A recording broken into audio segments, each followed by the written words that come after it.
जय श्री कृष्णा, जय श्री राधे, आप सभी का मंगल हो। आज हम आपको सुनाएँगे कार्तिक महात्म्य। कार्तिक महात्म्य में हम आज आपको सुनाएँगे 24वाँ अध्याय। अगर इससे पहले के अध्याय आपने नहीं सुने हैं, तो आपको हमारे चैनल पे मिल जाएँगे, वो भी जाके ज़रूर सुनिएगा।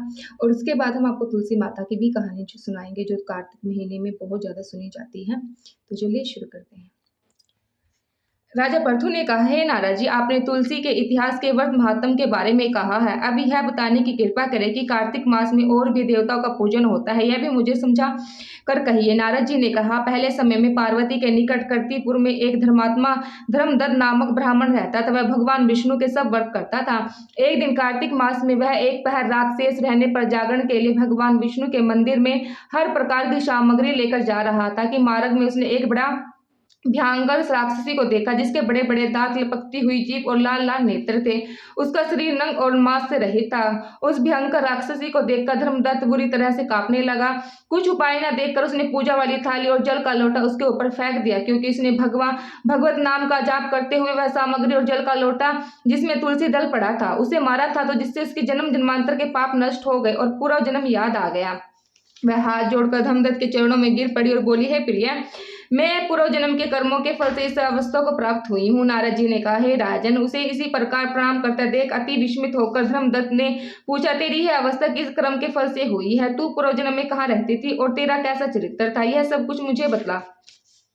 उस राक्षसी ने, जिसका नाम कलह था, कि वह ब्राह्मण सौराष्ट्र के भिक्षुक नाम की एक ब्राह्मणी रहता था। मैं उसी की पत्नी थी। मेरा स्वभाव बड़ा ही निष्ठुर था। मैंने अपनी पति का कभी भला नहीं चाहा, ना ही उसे कभी अच्छा भोजन और ना मिठाई खाने को दी। मैं प्रतिदिन उससे लड़ती झगड़ती रहती थी। मुझे इसी प्रकार के झगड़ालू देख तथा नित्य प्रति के कलह से तंग आकर मेरे पति ने दूसरा विवाह करने का निश्चय किया। यह सुनकर मेरा पति दूसरा विवाह कर रहा था कि मैंने उसके विवाह से पहले विष खा अपनी आत्महत्या कर ली। मेरी मृत्यु के बाद यमदूत आए और मुझे गदा से मारते हुए यम के पास ले गए। यमराज ने मुझे देखकर चित्रगुप्त से पूछा, हे चित्रगुप्त, इसके क्या कर्म है? जो भी कर्म इसने किया है उनका फल इसने भोगना होगा। कह ने कहा, हे ब्राह्मण, चंद्रगुप्त ने यमराज से कहा कि इसने अपने जीवन में कोई भी अच्छा काम नहीं किया है, कोई पूजा पाठ नहीं किया है। यह अपने पति को सदा खराब भोजन देकर अपने आप अच्छा भोजन खाती थी, इसलिए अब यह विष्ठा खाने वाली होगी। इसे अब सुअर का जन्म दिया जाए, क्योंकि यह अकेले ही पाक के बर्तन में भोजन करती थी, इसलिए यह अपने बच्चों को खाने वाली बिल्ली होगी।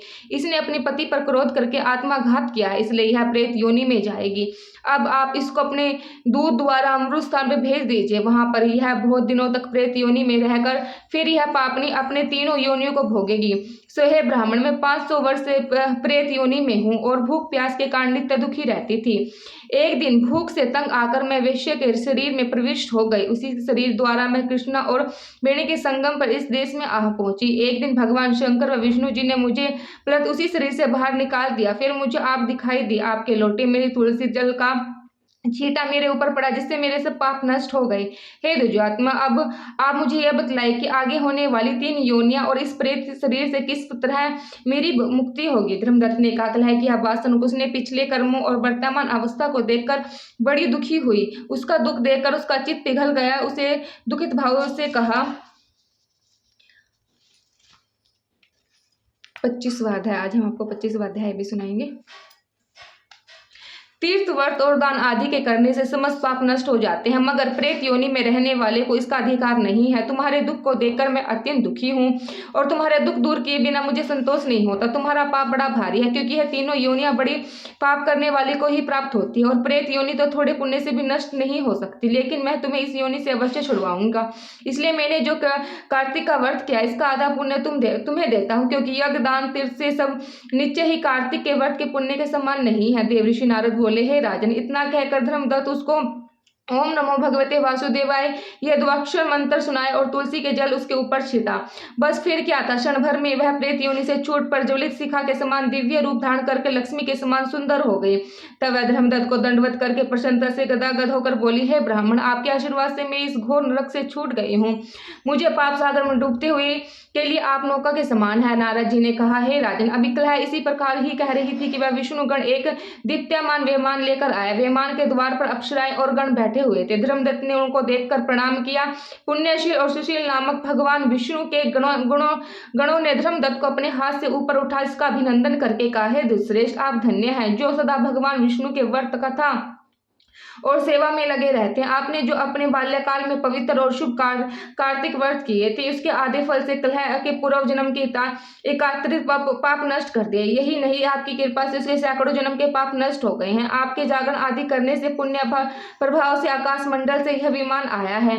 हे ब्राह्मण, अब हम ऐसे भली भांति के भोगों से युक्त बैकुंठ में विष्णु जी के पास रहेंगे और मुक्ति प्राप्त करेंगे। यह दया सागर, वह मनुष्य धन्य है और जन्म उन्हीं के फलीभूत है जिन्होंने तुम्हारे तरह विष्णु जी की भक्ति की है, क्योंकि भगवान विष्णु अपने भक्तों का भला क्यों नहीं देते। जिन्होंने प्राचीन काल में उत्तपद के पुत्र को ध्रुव पर पहुंचाया, जिसकी सुमरन मात्र से प्राणियों की मुक्ति हो जाती है। प्राचीन काल में विष्णु जी केवल अपने नाम के सुमरण से ही आपके द्वारा पकड़े हुए हाथी को हस्त योनि से मुक्त कराकर जय नाम देकर अपना पार्षद बना लिया।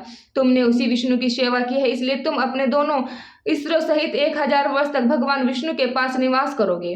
जब तुम्हारे पुण्य क्षीण हो जाएंगे, तब तुम सूर्यवंश में अपने दोनों रानियों के साथ राजा दशरथ के नाम से परिचित होगे, तथा यह कलह तुम्हारी आदि पुण्य की भागीदार होने के नाते तुम्हारी तीसरी भार्य होगी। वह भगवान विष्णु पुत्र के रूप में तुम्हारे पास रहेंगे और देवताओं का कार्य करेंगे। विष्णु जी को प्रसन्न करने वाले तुम्हारे कार्तिक वर्ष से अधिक महत्वपूर्ण यह दान तीर्थ आदि और कोई भी नहीं है। हे दया सागर, तुम धन्य हो, क्योंकि तुमने जगत गुरु भगवान विष्णु को प्रसन्न करने के लिए कार्तिक मास का व्रत किया है, जिसका आधे पुण्य के फल के भागीदार कलह है। इसी समय हम इसे अपने साथ विष्णु लोक में लेके जा रहे हैं। इससे आगे के अध्याय हम अपने अगले वीडियो में सुनाएंगे। अगर आपने चैनल को अभी तक सब्सक्राइब नहीं किया तो चैनल को भी सब्सक्राइब कर लीजिएगा। जय श्री कृष्ण, जय श्री राधे।